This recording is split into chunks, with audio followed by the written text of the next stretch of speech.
Good afternoon, and welcome to Skyworks Solutions' fourth quarter and fiscal year 2020 earnings call. This call is being recorded. At this time, I will turn the call over to Mitch Haws, Investor Relations for Skyworks. Mr. Haws, please go ahead. Thank you, Rob. Good afternoon, everyone, and welcome to Skyworks' fourth fiscal quarter and year-end 2020 conference call. With me today are Liam Griffin, our President and Chief Executive Officer, and Kris Sennesael, our Chief Financial Officer. Before we begin, I would like to remind everyone that our discussion will include statements relating to future results and expectations that are or may be considered forward-looking statements. Please refer to our earnings press release and recent SEC filings, including our annual report on Form 10-K, for information on certain risks that could cause actual outcomes to differ materially and adversely from any forward-looking statements made today. Additionally, the results and guidance we will discuss include non-GAAP financial measures consistent with our prior practice.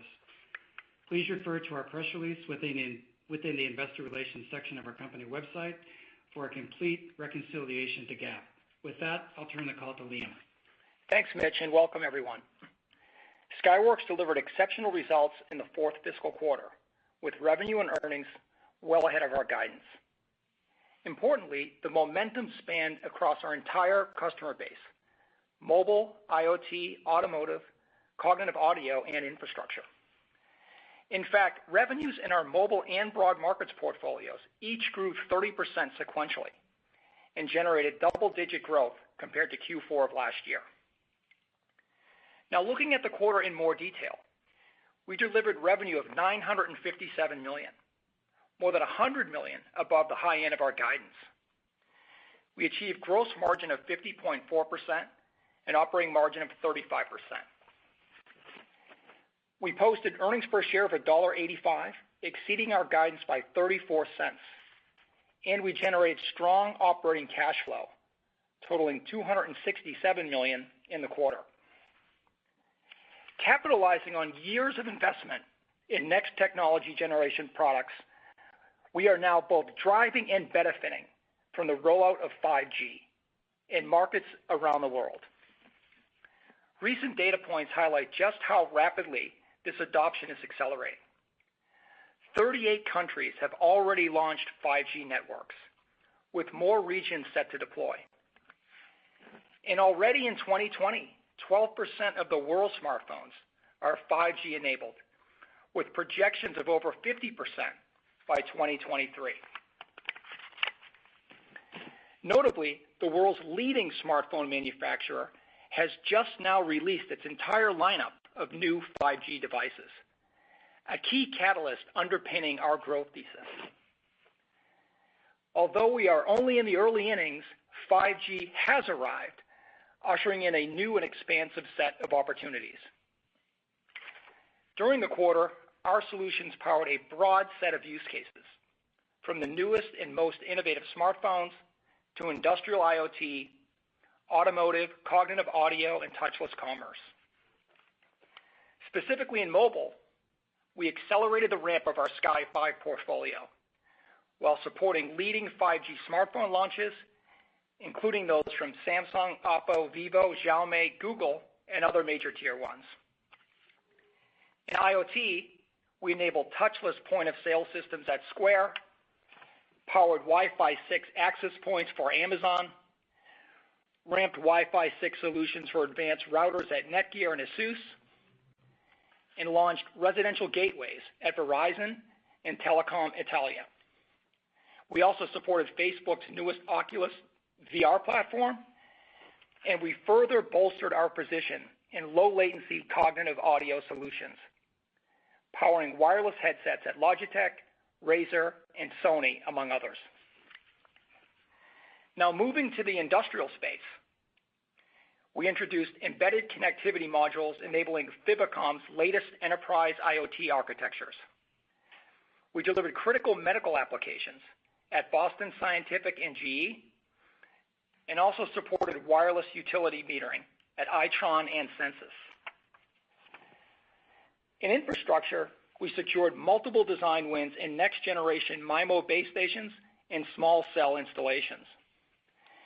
And finally, in automotive, we ramped telematic subsystems for BMW and Tesla and launched high-speed connected car solutions for Daimler and leading OEMs in Japan and Korea.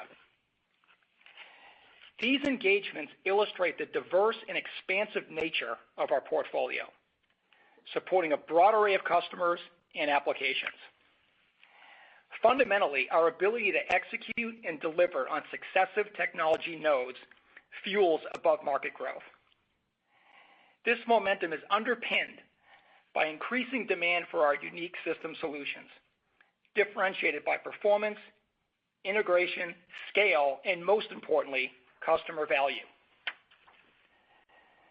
Skyworks is well positioned to capitalize on the rapidly changing landscape with deep customer relationships established over 20 years, experience across multiple technology transitions, strategic investments and global scale, a seasoned and talented workforce, and finally, an efficient cash flow engine that funds continuous development of market-leading solutions.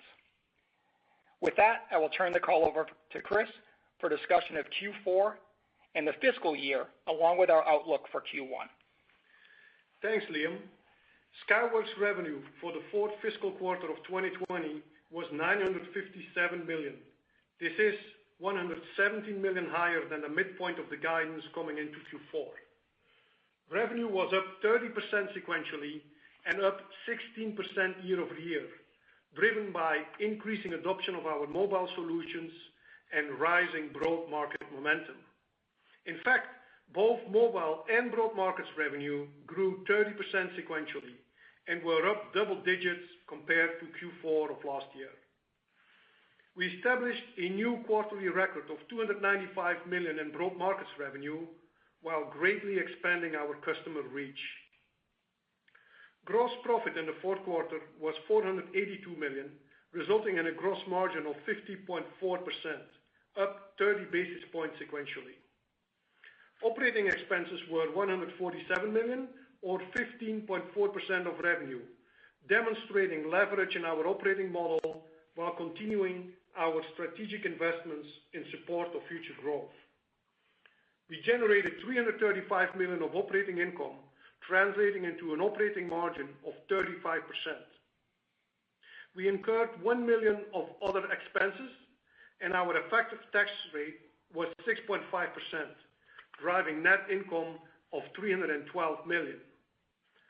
Top-line momentum and execution on margins drove diluted earnings per share of $1.85, beating the guidance by 34 cents. EPS grew 48% sequentially and increased 22% compared to Q4 of last year. Turning to the balance sheet and cash flow, fourth fiscal quarter cash flow from operations was $267 million, and capital expenditures were $146 million. We paid $84 million in dividends, and given our conviction in the underlying strength of our business, we repurchased 1.7 million shares of our common stock at an average price of approximately $140 per share, for a total of $231 million. As this is the fourth quarter of fiscal 2020, let's also review our annual results. We generated $3.4 billion of revenue with gross profit of $1.7 billion, resulting in a gross margin of 50.2%. Operating income was $1.1 billion with an operating margin of 33.7%. Net income was $1 billion, translating into $6.13 of diluted earnings per share. Cash flow from operations was $1.2 billion, and we returned nearly $1 billion to shareholders in fiscal 2020, with $307 million of dividend payments and $648 million in share buybacks, as we repurchased 6.3 million shares throughout the fiscal year. And we ended the fiscal year with cash and investments of $1 billion, and we have no debt. In summary, the Skyworks team executed exceptionally well despite a challenging environment, navigating the COVID-19 pandemic and headwinds from U.S.-China trade relations. We delivered strong profitability and cash generation, ended the fiscal year on a high note, and positioned the company for future top and bottom line growth as we enter the new 5G era. Now let's move on to our outlook for Q1 of fiscal 2021.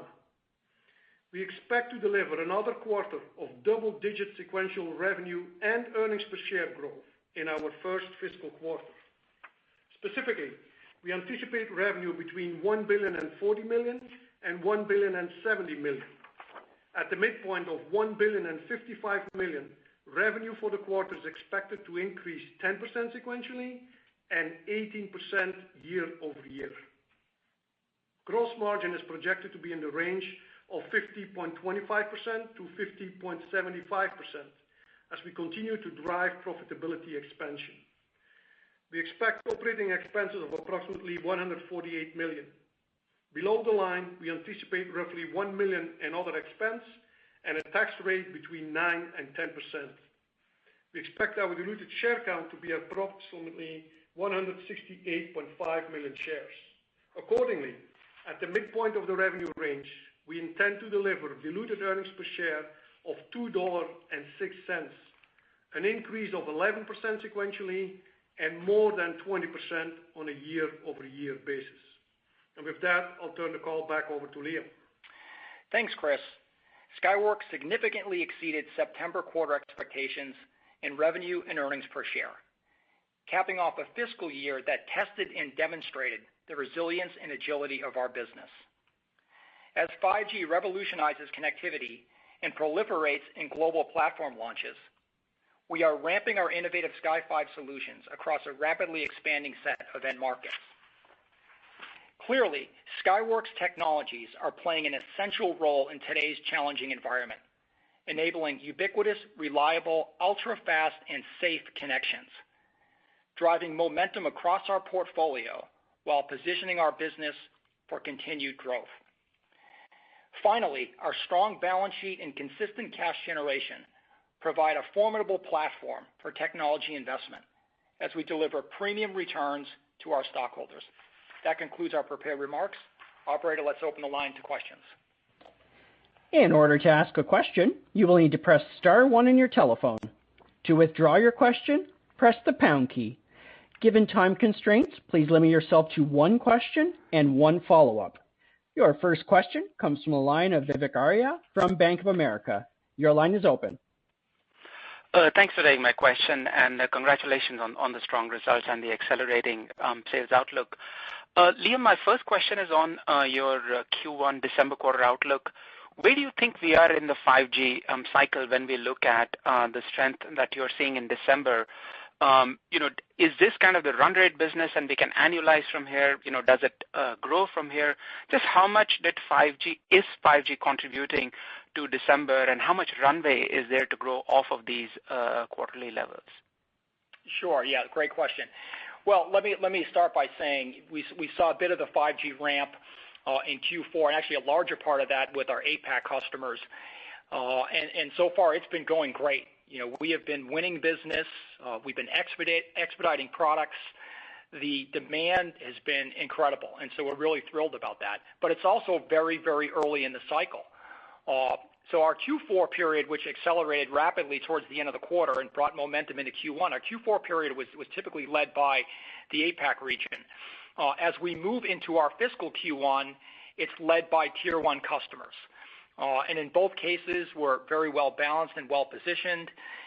In addition to that, we round out with a great set of plays here in IoT and in broad markets.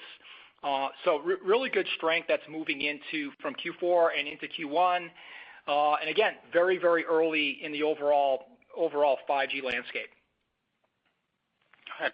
And for my follow-up, Liam, given the delayed start at one of your large customers, how should we think about the seasonality as we go into calendar Q1? Should we expect to see this strength sustain into calendar Q1? Just how, conceptually, what visibility do you have into Q1? And if you could, have any, color around 2021, that would also be very helpful. Thank you. Sure.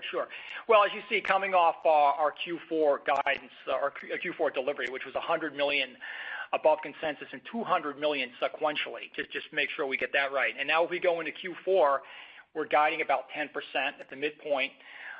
We feel comfortable with that. It's diversified across customer bases. There's certainly a couple of flagship players that are leading the charge, but we are working very quickly to get these products to the customer, and we know that the demand is there.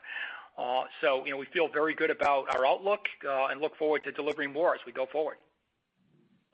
Your next question comes from a line of Timothy Arcuri from UBS. Your line is open. Thanks a lot. I'm wondering, Chris, if you can give us an idea of what's assumed for the December guidance for broad markets, and then I also had a follow-up. Thanks. Yeah, so we're definitely very pleased with what we see in our broad markets. And just to talk maybe first a little bit about the September quarters, right? It was approximately 31% of total revenue. It was just shy of $300 million of revenue in the quarter, which is a new all-time record for broad markets. As Liam just indicated as well, it was up 30% sequentially, which is almost $70 million of incremental revenue that we saw into the September quarter. And so we are back to double-digit year-over-year growth in the September quarter.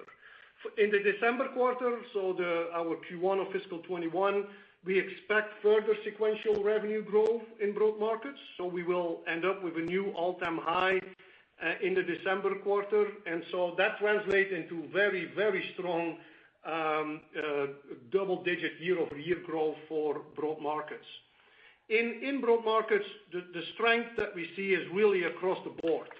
And of course, it's in part driven by some strong demand for our wireless connectivity solutions, supporting work from home, play from home, learn from home, commerce from home, everything from home, right, or from any place. We also saw a really nice rebound in our industrial IoT as well in our automotive business. And we also have really good and great positive momentum in our cognitive audio business. And then last but not least, to the infrastructure business, supporting the build-out of 5G networks. And so when you put it all together, our broad markets business is doing really well, all-time records in September and guiding to an all-time record in December. Thanks a lot, Chris. And then I guess my second question is on gross margin. There's very little incremental margins dropping through year over year in September, and then if I look at the December guidance, it's like the drop through is not really much above what the overall margin levels are. And you're not too far away from the revenue that's assumed in the financial model, but we're still 250 basis points below on gross margin. So can you talk a little bit about what's going on there? Is it simply just mix? Thanks. Yeah, first of all, I'm pleased with the gross margin in the September quarter at 50.4, up 30 basis points sequentially.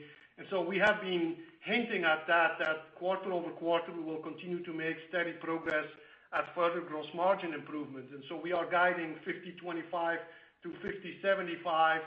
So again, up sequentially into the December quarter.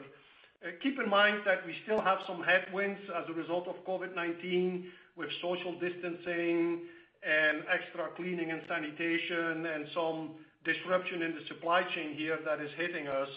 And so we expect over time to see further improvements there on the gross margin towards our target model of 53%. Your next question comes from the line of Toshiya Hari from Goldman Sachs. Your line is open.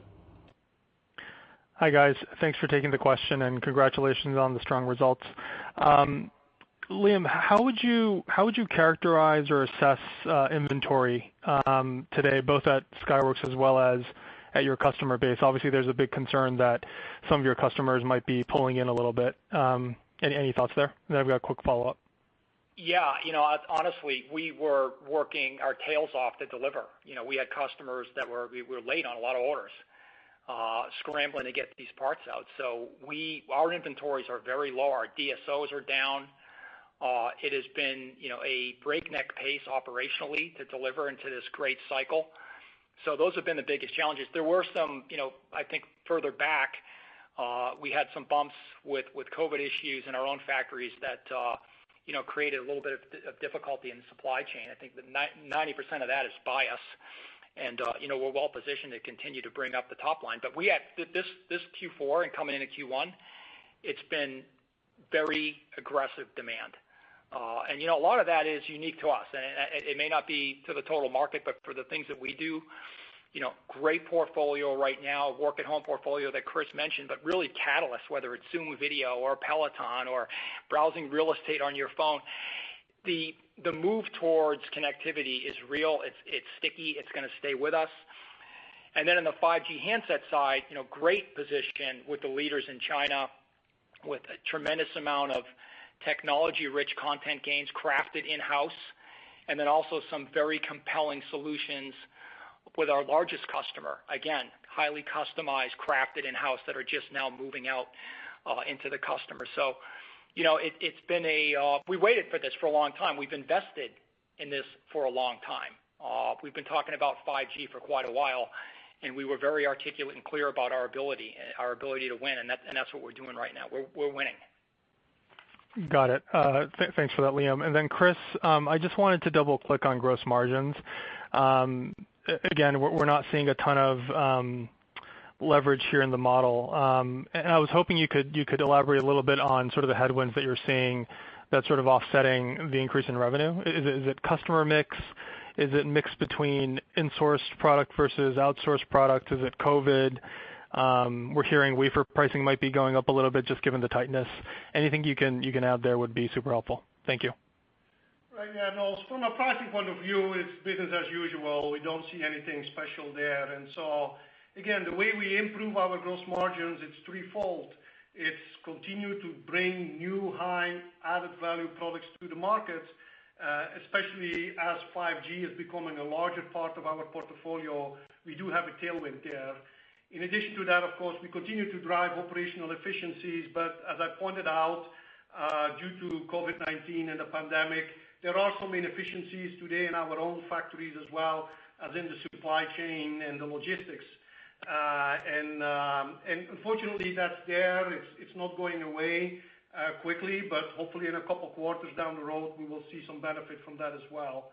And then, yes, there is always mix and mix changes. As you know, broad markets has a higher gross margin compared to our mobile segment. And definitely the mobile segment is going to grow a little bit faster into the December quarter. So when you put that all together again, we will continue to make further good progress at improving gross margins. Your next question comes from a line of Blayne Curtis from Barclays. Your line is open. Hey, good afternoon, and congrats on the results. Just wanted to go back to a prior question. I just want to make sure I heard the answer correctly. As you look into the December quarter, just some comments on whether you expect Android to be up. Historically, that's been a down quarter for a lot of China, but obviously with 5G and content, it may be up. I just wanted to understand what you were saying into December on the Android world. No, we see increase across the board, right? In mobile at all accounts, in broad markets at all accounts. So yes, of course, the large customer will be up sequentially. Samsung will be up sequentially.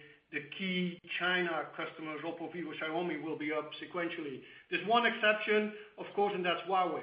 As you know,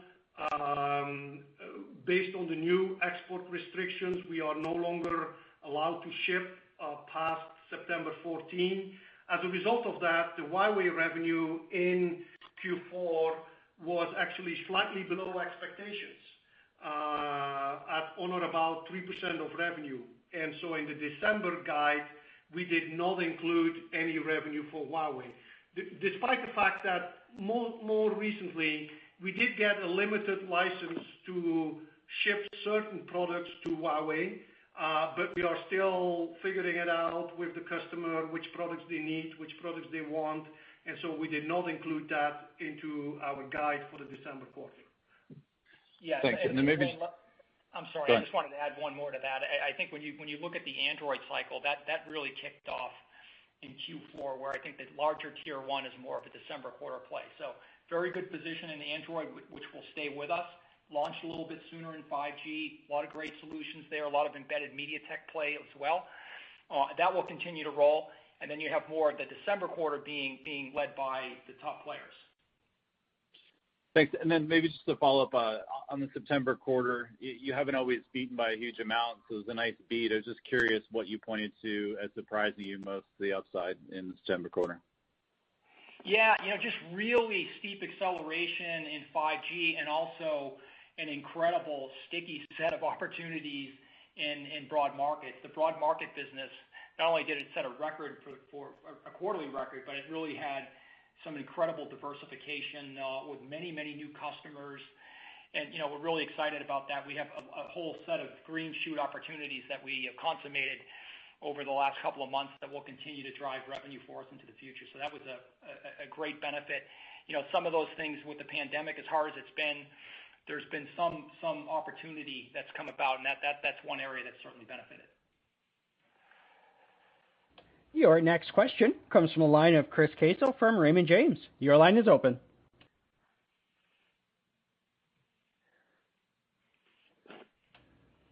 Chris Caso, your line is open.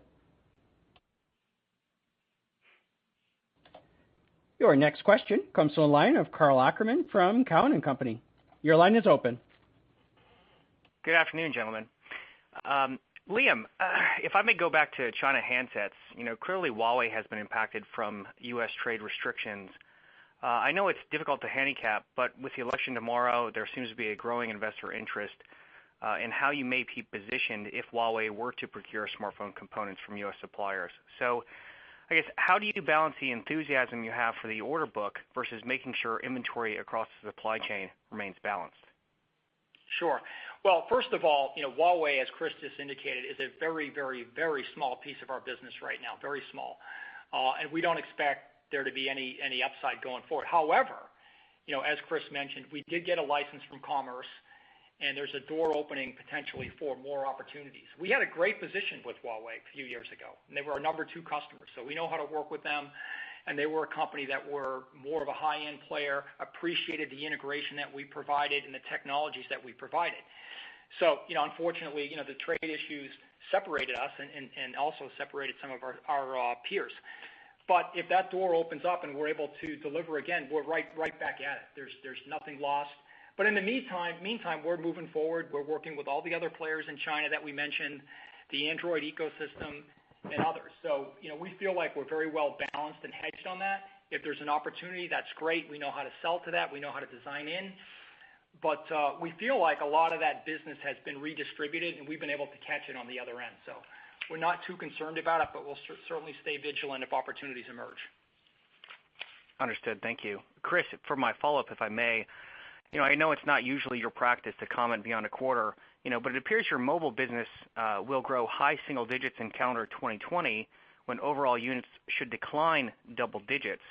With expectations that 5G smartphones should increase from roughly 200 million phones this year to perhaps 500 million next year, is there a fundamental reason why your content, perhaps could not be as significant next year? Thank you.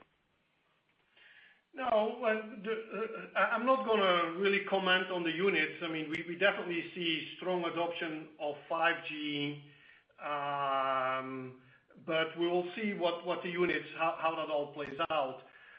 On the flip side, yes, we do have very strong content increase and content gain. As 5G being introduced in the phones, it's adding a lot more complexity.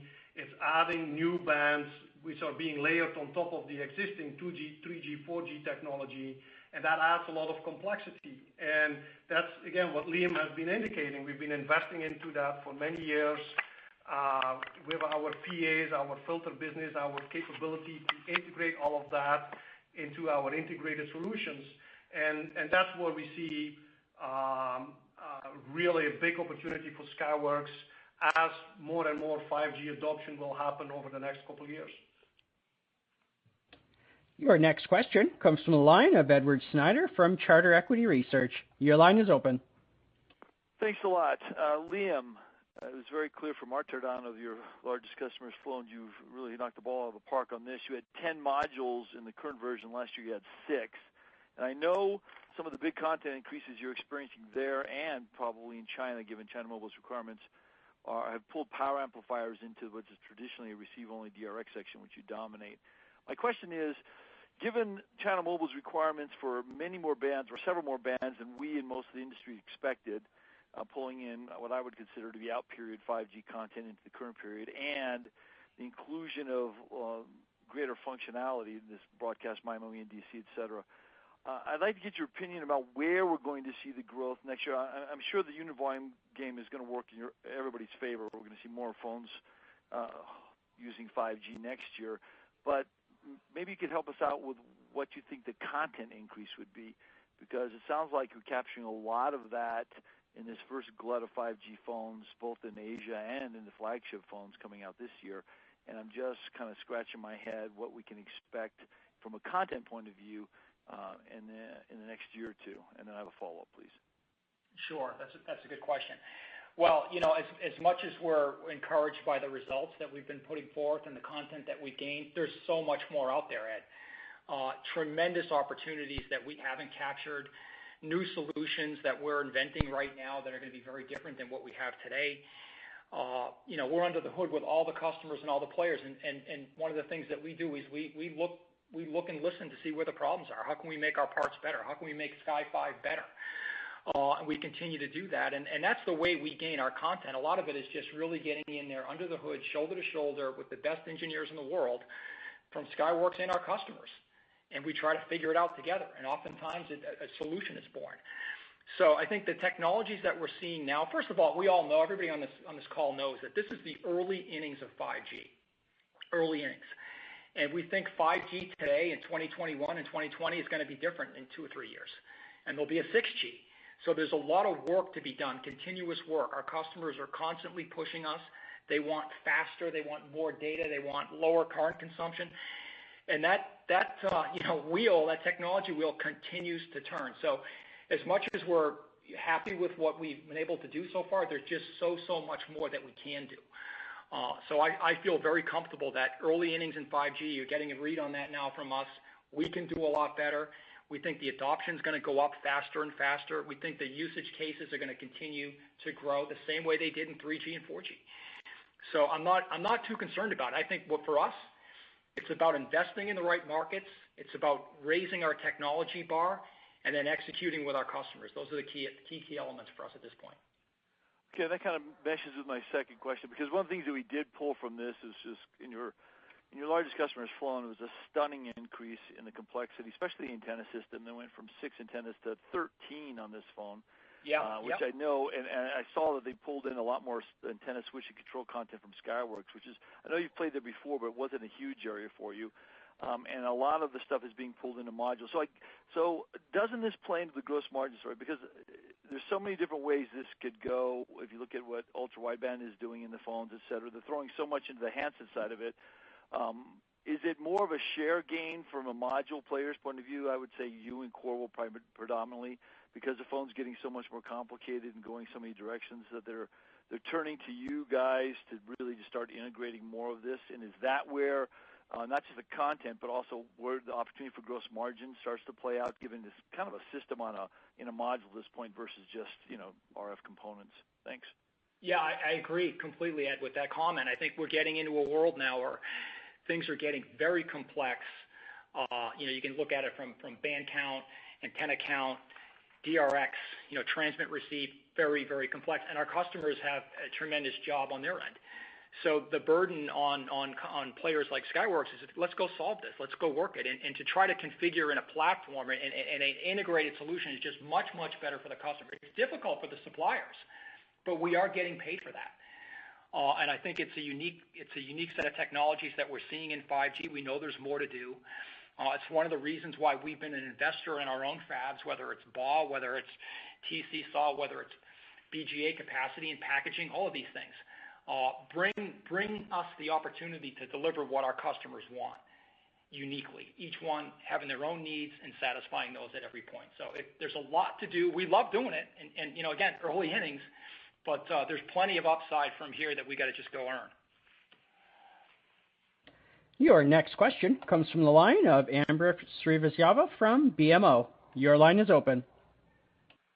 Hi, thank you very much. Excuse me, sorry, Chris, you seem to be especially popular today, so I'm going to stick with you as well. Just scratching my head a little bit on the gross margin side. If I look back at the last time you had $1 billion in rev, you had a 51.2% gross margin. If I have the quarter right, that's September 18. The broad market business was a little bit smaller. And then you talked about the positives and the headwinds and the tailwinds. So on the headwind, you mentioned COVID-19 costs and some other inefficiencies that you're working to remove. And then the positives are better, higher advanced products, so that should be incrementally positive for gross margin, as well as your broad market business is growing. Now it should cross the $300 million mark next quarter. So is it fair to assume that the COVID-related cost is about 100 basis points, and that's kind of the headwind that the margin is facing? And once we get past that, which you said a couple of quarters, then we should see gross margins come back to more in line with historical. And then given that broad markets is getting bigger, that should help gross margin to get to your 53% target. No, you think about it the right way, Ambrish, and so I've talked about that before. Yes, the COVID-19 headwind is in the 75 to 100 basis points range, but we'll come down over time here, and so we're working it hard every quarter, and so there is definitely upside from that. And then you list all the other elements there that we see as well, and that give us conviction that over time we will continue to further improve the gross margin. Okay. And then my quick follow-up is really, again, on the broad markets business. Could you just help us understand how is the business looking more in terms of where are you seeing the growth opportunities? And it's a $1.2 billion plus annual revenue run rate, fairly large business. And how has it changed from 2-3 years ago? Liam, maybe it's a question for you. Yeah, 2 or 3 years ago, a lot of it was pretty narrow. It was mainly low-end connections, GPS, early Wi-Fi, and some infrastructure. And if you look at the portfolio today, it is really diversified. We've got players like Ring, Netgear, Amazon, Sonos. Of course, one of our larger customers does a lot of work in broad markets. Names like Google, we have Facebook, really cool applications. We have an audio business that had a great quarter, thinking about gaming, technologies like that, with good margins as well. So it's not, even though some of these products sound consumer-oriented, the technologies that we bring are not. We've actually grown the business in automotive and defense, working with more IoT partners like SWKS that we mentioned. Again, access points and routers with Wi-Fi 6 coming in right now. Some of the new applications that we've seen through this difficult pandemic, I think are going to be quite sticky when you look at whether it's work from home or work from anywhere. We're seeing those usage cases continue to grow. So we think that is a move up that is sustainable. We don't think that that's a quarterly bump. We think that's a sustainable move. And invariably, we're going to start to see more and more wide area connections with 5G connecting some of these devices. So if you look at broad markets today, much of the connectivity is Wi-Fi and Bluetooth and GPS, with still some customers that are adopting 5G. But over time, I think you're going to see 5G converge, so going beyond the handset and basically spreading it to a number of applications, the car, the factory, some of the consumer options as well. And we're extremely well positioned there. I think that's one of the unique things about Skyworks. We can take the connectivity from low data rate to very, very high data rate, and we can customize it by application. So that's an important part. And again, the customer reach in broad markets continues to extend. We'll report more next quarter as we look at more design wins and more players that we bring in. But it's definitely stepping up on its growth path, and we're really happy to see that. Your next question comes from a line of Chris Caso from Raymond James. Your line is open. Yes, thank you. I guess first question would be regarding use of cash, and obviously that cash flow is increasing given what's happening now. Any changes in your approach to that on what your plans are for the cash flow? No changes there. I mean, we continue to deliver very strong free cash flow, and we continue to return all of that back to the shareholder, combination of our dividend program as well as our share buyback program. And so we've been very active from a buyback point of view and continue to be active there. That still leaves us $1 billion of cash on the balance sheet with no debt, and so there is optionality from an M&A point of view. Got it. Thank you. Just as a follow-up, with what you're seeing in China and given the inability of Huawei to procure components, maybe you could talk a little bit about what you're seeing out of those customers, and I guess it's right to assume that some of the strength you're seeing at Oppo, Vivo, Xiaomi is them kind of stepping in and filling the void if Huawei is still unable to get components, and that continues as you go into next year? Yeah, Chris, that's some of what we're seeing. So obviously, we're agnostic to basebands and customers. We want to win with everybody. So, Huawei had been a major customer for us for a long while, and we just indicated earlier in the Q&A here that they've obviously gotten a lot smaller due to trade, and it's great if they come back. We're ready to go, but what we are seeing is a redistribution of that technology. Obviously, the China market still loves cell phones, and the global market does as well, and we're able to, fortunately, with some changes in our design and certain things that we need to do to calibrate for the customer, we've been able to move a lot of that technology to the Oppos, to the Vivos, to the Xiaomis, even Samsung as well. And if things change at Huawei, that's fine. That's great. We'll step right in and work with them. We have no problem with that. There's no customer issue. It's more trade related.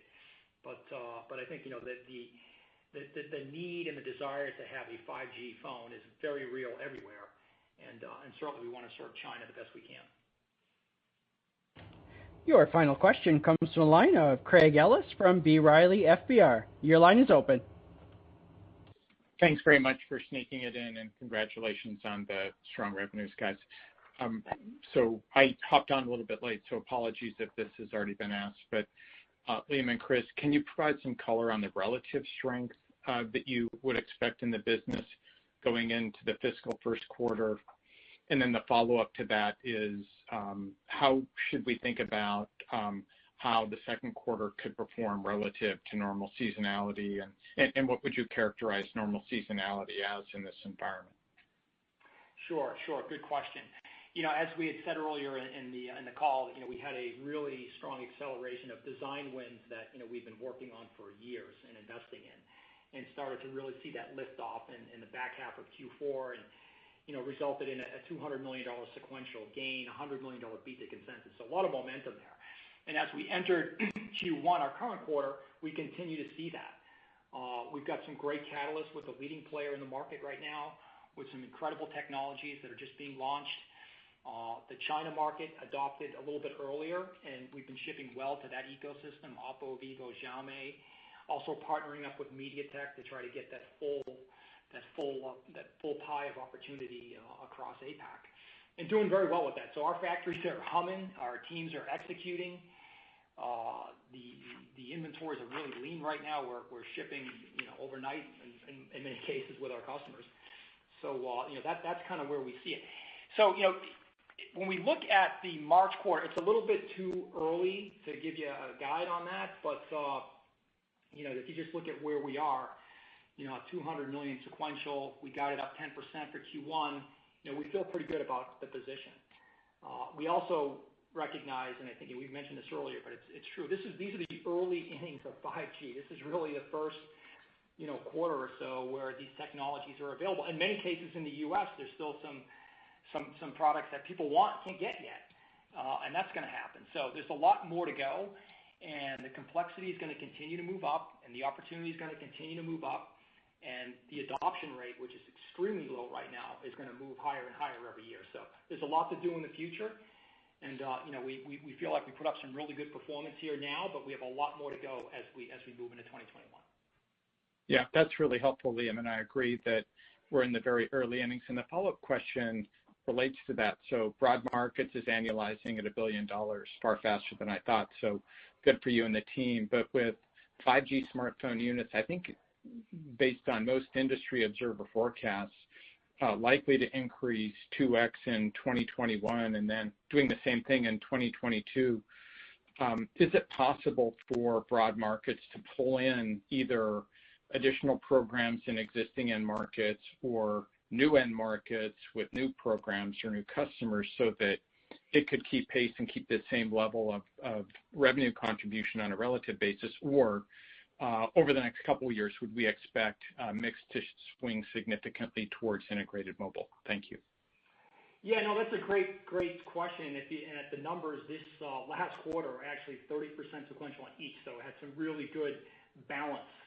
And if you look at what the market's bringing to us now, there's a tremendous amount of Wi-Fi opportunity, GPS opportunity, and still some cellular opportunity that is going into broad markets. So I think you got two distinct portfolios that share a common supply chain and often can share a common technology that we can drive to. So, over the long term, we want to be the connectivity leader in any application. And we can take that application, whether it's a gaming headset or it's a cellular infrastructure or whether it's in defense or automotive.